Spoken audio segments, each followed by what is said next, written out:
Most Americans think they have a money problem because they don't earn enough. But a lot of the time, the real problem is something quieter. Money doesn't always disappear in one big crash. Sometimes it leaks out slowly, month after month, until one day you look at your account and wonder where it all went. And that's why so many people feel stuck. Not because they're careless, not because they don't work hard, but because the leaks are small enough to ignore until they become normal. The first leak is lifestyle inflation. This is when your income goes up, but your spending rises with it.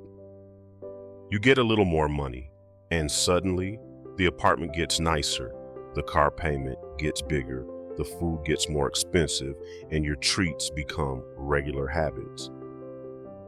At first, it feels harmless. You tell yourself, I'm doing better now, I can afford this. But if every raise disappears into a slightly better version of the same life, you never actually move forward.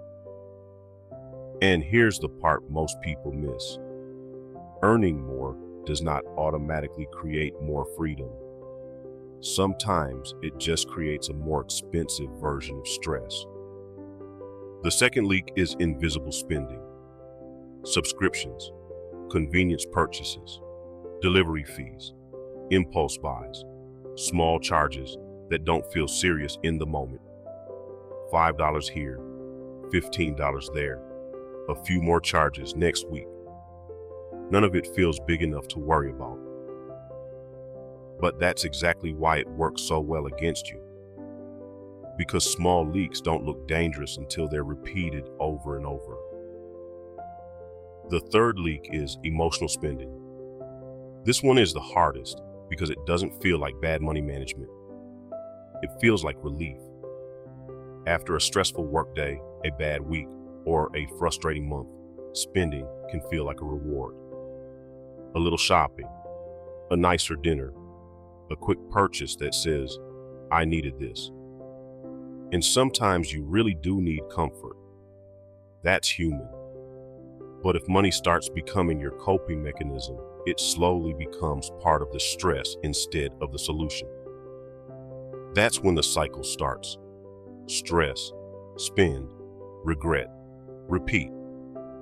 And the cycle is powerful because it gives you a temporary high and a long-term problem. So the real question is not how do I stop spending forever? The better question is, what is quietly draining my money without helping my life? Because once you see the leaks clearly, you stop blaming yourself for everything.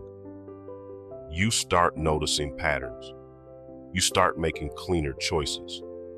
You start keeping more of the money you already earn. And that's the turning point. Not a lottery win, not a perfect budget, just awareness. Because awareness is what turns money from something that disappears into something you can actually control. So if you feel like your money keeps vanishing every month, don't assume you need to work harder first. Look for the leaks. That's where the real change begins.